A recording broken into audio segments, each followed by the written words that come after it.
मेरा सांस चल गया। माइक थोड़ा सॉफ्ट कर दो, ये भी थोड़ा सही कर दो, नहीं माइक खराब। मुझे ऐसा लग रहा है कि मेरी हवानी में जान खींच रहा है। माइक लाल जहाँ पे बहुत बहुत धन्यवाद, इसे ठीक कर दे। मित्रों मैं पढ़ना चाहता हूँ, आज आप माइक को मत देखना, मेरी आवाज़ मत देखना भाई, बिल्कुल ईगो बिल्कुल खत्म, ईगो खत्म कर दो, बिल्कुल हल्की सी आवाज़ ऐसी रहने दो, तो सॉफ्ट कर दो। मित्रों उस कविता की आधी मिनट की भूमिका इतनी है, बहुत अच्छा हो गया, अब इसे यहीं छोड़ दो। आधी मिनट की भूमिका इतनी है कि भगवान श्री कृष्ण कौरवों के पास गए और भगवान ने कहा कि अगर आप आधा राज्य नहीं दे सकते तो केवल 5 गांव दे दीजिए, मैं 5 गांवों पे पांडवों को मना लूंगा और भीषण विध्वंस को टाला जा सकता है। दुर्योधन ने भगवान को अपमानित करके भगा दिया और कहा कि ग्वाले यहाँ से भाग जा, बिना युद्ध के तो मैं सुई की नोक बराबर भी जमीन नहीं दूंगा। भगवान कृष्ण ने युधिष्ठिर से कहा कि अब तो युद्ध ही शेष है, वरना तुम्हारे पास कुछ भी नहीं बचता और धर्म की रक्षा के खातिर तुम्हें युद्ध करना पड़ेगा। तो मित्रों कुरुक्षेत्र का मैदान है, ये वो कविता जिसको लगभग 80-90 करोड़ लोगों ने पूरी दुनिया में देखा। पूरी दुनिया में जिस कविता ने मुझे अमित शर्मा बनाया, अगर कविता के नाम पे मेरे पास कुछ है तो सर्वश्रेष्ठ में हाथरस की जमीन को देना चाहता हूँ। बाबा निर्भय हाथरसी, काका हाथरसी के चरणों में निवेदित करता हूँ, वो लोग जहाँ भी बैठे होंगे सीधे इस कविता पर पिछली बार बहुत प्रेम मिला, बहुत स्नेह मिला। आप सभी लोग YouTube के माध्यम से, इंस्टाग्राम पर लाखों करोड़ों लोग रील बना रहे हैं, मेरा सौभाग्य है मैं सीधे कविता रखता हूँ, एक चित्र बनाता हूँ। कुरुक्षेत्र का मैदान है, एक तरफ कौरवों की सेना है, एक तरफ पांडवों की सेना है, यहाँ से कविता जन्म लेती है।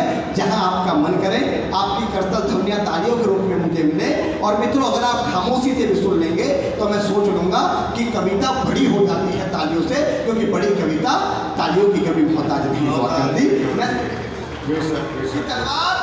तलवार, धनुष और पैदल सैनिक कुरुक्षेत्र में खड़े हुए। एक चित्र बनाता हूँ।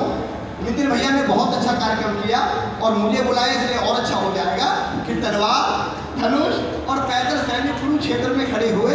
तलवार, धनुष और पैदल सैनिक कुरुक्षेत्र में खड़े हुए। थोड़ा कविता से जुड़ जाइएगा, मुझसे ज्यादा कविता आपको याद है, इसलिए मैं आपको प्रणाम करता हूँ कि तलवार, धनुष और पैदल सैनिक कुरुक्षेत्र में खड़े हुए। रक्त पिपासु महारथी एक दूसरे सम्मुख खड़े हुए। कई लाख सेना के सम्मुख पांडव 5 विचारे थे। एक तरफ थे योद्धा तब, एक तरफ समय के मारे थे। महासमर की प्रतीक्षा में, महासमर की प्रतीक्षा में सारे ताक रहे थे जी, और पार्थ के रथ को स्वयं केशव हाँक रहे। बहुत बहुत आभार। इतनी भी तालियां बजेंगे तो काम चल जाएगा। लेकिन जो पंक्ति आपको अच्छी लगे, आपकी जोरदार आगे से ले पीछे तक, बाएं से लेकर दाएं तक आपकी करतल ध्वनि उठे।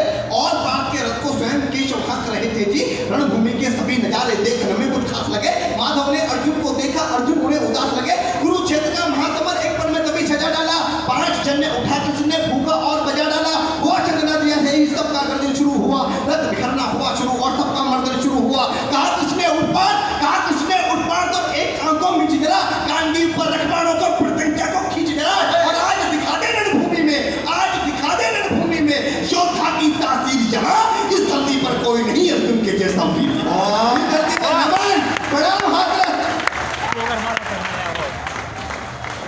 इस धरती पर कोई नहीं अर्जुन के जैसा वीर यहाँ। सुनी बात माधव की तो अर्जुन का चेहरा उतर गया। एक धनुर्धारी की विद्या मानो चूहा उतर गया। बोले पाठ सुनो कान्हा, बोले पाठ सुनो कान्हा, जितने ये सम्मुख खड़े हुए हैं हम तो इनसे सीख कर सारे भाई पड़े हुए हैं। इधर खड़े बाबा भीष्म ने मुझको गोद खिलाया है, गुरु द्रोण ने धनुष बाण का सारा ज्ञान सिखाया है। सभी भाई पर प्यार लुटाया कुंती मात हमारी ने, कभी कोई ने छोड़ी थी प्रभु माता गांधारी ने। ये जितने गुरुजन खड़े हुए हैं सभी पूजने लायक हैं। माना दुर्योधन दुशासन थोड़े से नालायक हैं। अरे मैं अपराध क्षमा करता हूँ, मैं अपराध क्षमा करता हूँ, बेशक हम ही छोटे हैं, ये जैसे भी है आखिर माधव सब ताऊ के बेटे हैं। प्रणाम हाथरस, ये जैसे भी हैं आखिर माधव सब ताऊ के बेटे हैं। और छोटे से भूभाग की खातिर हिंसक नहीं बनूंगा मैं।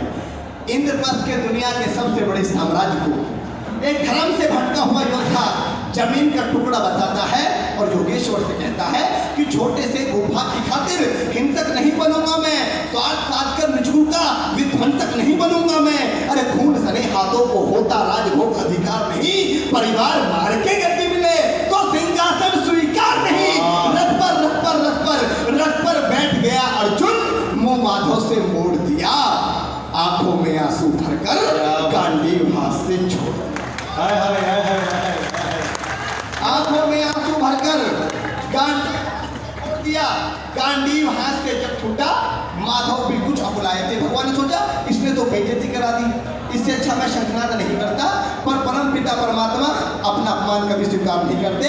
तब जाके कहता हूँ कि गांडीव हाथ से जब छूटा, माधव भी कुछ अकुलाए थे। शिष्य बात पर गर्व हुआ, मन ही मन मुस्काए थे।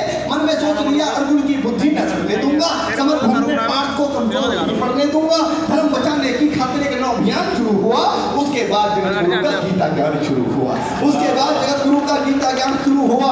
एक नजर में एक नजर में एक नजर में एक नजर में रणभूमि के कण डोल गए माधव। टकटकी बांधकर देखा अर्जुन, एकदम बोल गए माधव, पार्थ मुझे पहले बतलाते, पार्थ मुझे पहले बतलाते, मैं संवाद नहीं करता। तुम सारे भाइयों की खातिर कोई विवाद नहीं करता। पंचाली के तल पर लिपटी साड़ी खींच रहे थे वो, दोषी वो भी उतने ही है, जबड़ा खींच रहे थे। घर की इज्जत तड़प नहीं कोई, दो टुक नहीं बोले, बहुत प्रभु को नगद देखकर गंगा पुत्र नहीं खोले। तुम कायर बनकर बैठे हो, ये बात बड़ी बेशर्मी है। संबंध उन्हीं से निभा रहे जो लोग यहाँ अधर्मी है। संबंध उन्हीं से निभा रहे जो लोग यहाँ अधर्मी है। और हे पांडु के पुत्र, हे पांडु के पुत्र, धर्म का कैसा कर्म उतारा है। शोले होने थे आंखों में पर भय की जला।